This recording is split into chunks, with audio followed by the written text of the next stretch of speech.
Okie dokie. It is time. Welcome back to Memoria Gaming. We are finally cracking into the Assassin's Creed secret layers. My Ezio deck is ready. It's done. It's just missing a few of these cards. I actually had the original versions of some of the Assassin cards out of Lethal Legends so that I could go ahead and get that deck up and running. I think I was missing like Queen Marchesa and that was it. But we're going to crack into Da Vinci first. I got the non-foil for Da Vinci simply because they ran out of the foils. I was a little disappointed. They were fine. No one was touching them. And then they sent a damn email out saying, hey, by the way, guys, we're low. We're so low on Da Vinci's stuff. Nothing can be loved or hated unless it is first understood. Yep.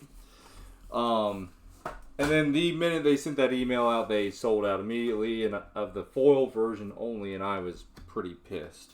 Because if they had not sent that out, these would still be in the foil. I would have been able to get them for that, but it is what it is. I'll pick them up foil later on if I really want to.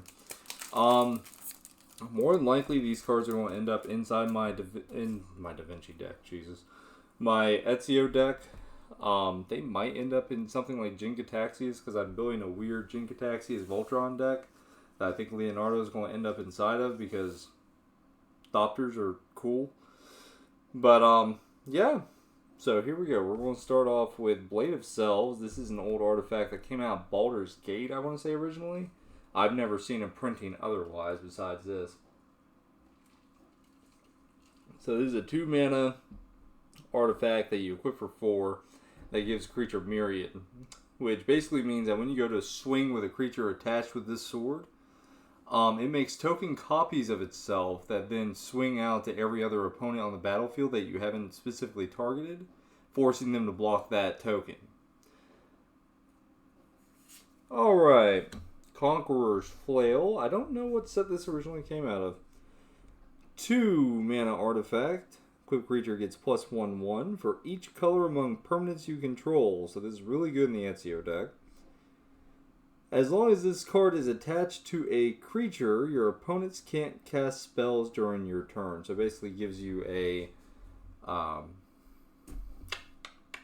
like a Myrel, Shield of Argive, or a...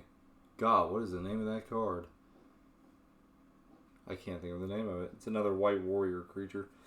That gives you that same effect. Alright, to these? Okay, that was just wishful thinking. Alright, which one's the mythic out of these? That's my question. Alright, Darksteel Plate.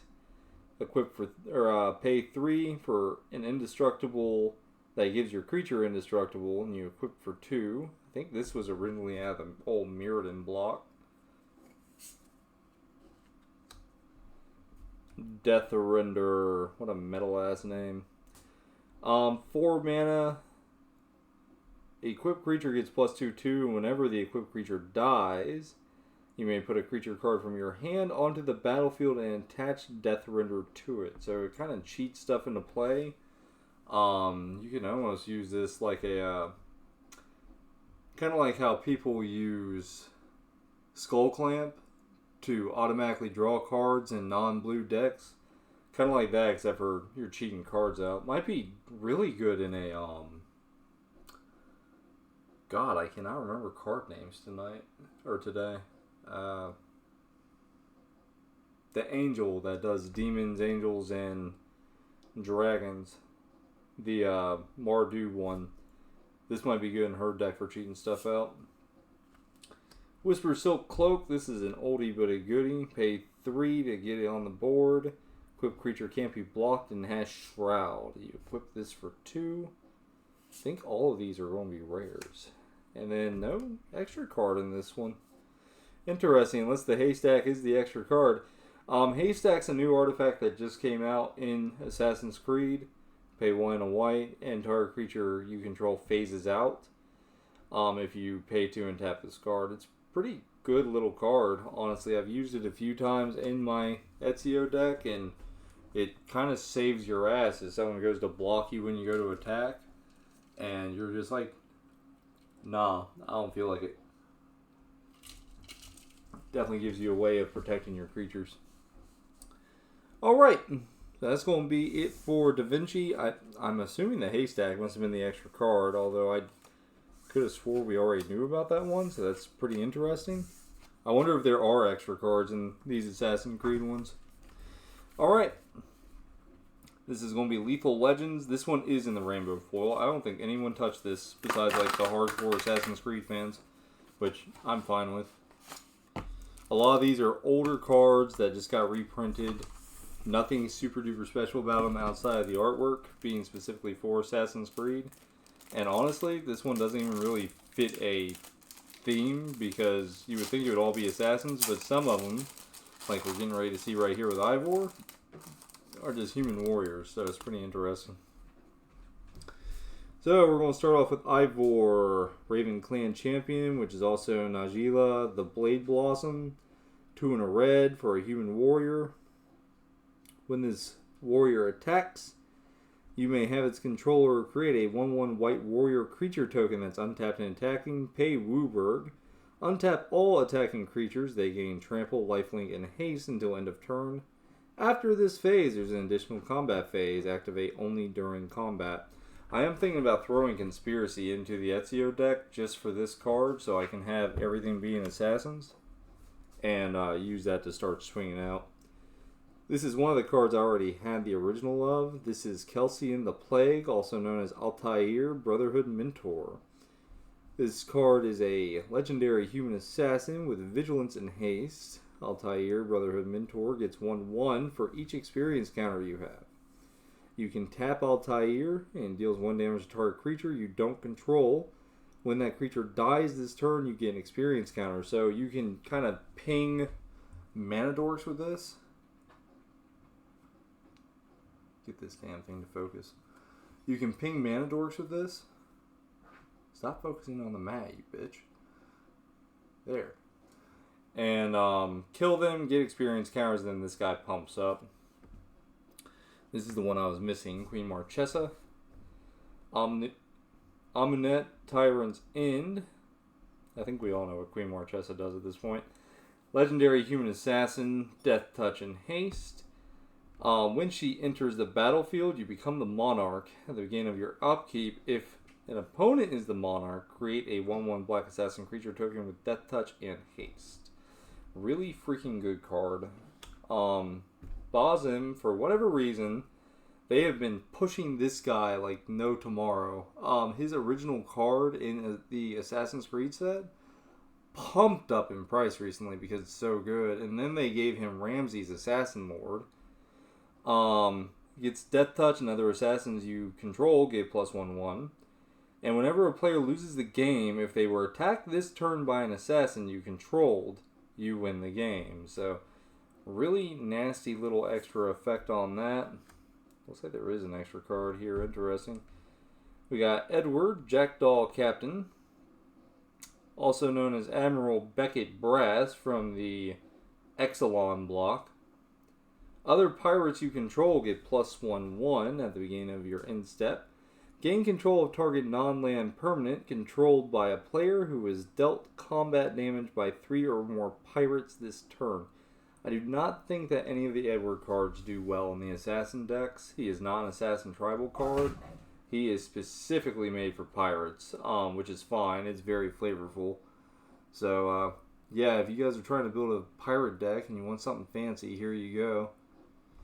And then what's this extra card going to be? Haystack in the foil. Really? That's kind of unfortunate. I guess we have a foil haystack now, but I would have literally rather the extra card be literally anything but. Okay, interesting. I was hoping for like an extra assassin or something like that. I know there's not many in Magic the Gathering, but was definitely hoping for an extra assassin instead of a foil haystack. Either way, I was super duper pumped for these cards. Like I said, most of them except for Edward are probably going to end up in the Ezio deck. These two are already in there. I think she's technically on the deck list. I just didn't have a Queen Marchesa, so I've been playing with one less creature and substitute her out for a land. I'll just take that land out. I think it was a mountain, and throw her in there. But yeah, honestly, really solid little set of cards if you're an Assassin's Creed fan, which I am. I've been playing them since Assassin's Creed 1. One of the few people I know that actually enjoyed that game and actively tries to play it, semi-regularly. Maybe like every couple of years I'll pick up the original Assassin's Creed or Ezio trilogy and sit down and play those. But yeah, really nice little set of cards. If you didn't pick these up and you're playing Ezio, do yourself a favor. Go pick these up. I'm sure they're not super duper expensive secondhand because not many people went for this. But yeah, let me know what you guys think in the comments. Have you built an Ezio deck? Did you build Ivor? Did you build Edward Kenway? What kind of Assassin's Creed deck are you building? With that being said, we're going to go ahead and close it out here. Be sure to like and subscribe. It really does help the channel. We are teeny tiny. We got 34 people right now. But we are growing. Slowly but surely we are growing. I'm going to be doing pre-orders for the horror set that's coming out. I'm not excited for Bloomburrow. I'm buying singles off of that. My buddies are buying Bloomburrow. The first collector box I think they've ever bought that I know of. So they're buying that. I'm going for, I think it's Mornmorrow. Is that what it's called? Whatever the horror set is that's coming out. I'm getting ready to start pre-ordering stuff for that from Stomping Ground so we can get here a little early. And hopefully in September we'll be opening that early for everybody. In the meantime, probably doing more Jumpstart, March of the Machine, and finally doing all Obi-Wan. I know I keep talking about it like I did with Adventures in the Forgotten Realm, but money's been tight, so we're doing what we can. With that being said, we'll go ahead and end it there. You guys take care. Have a good rest of your day. Bye.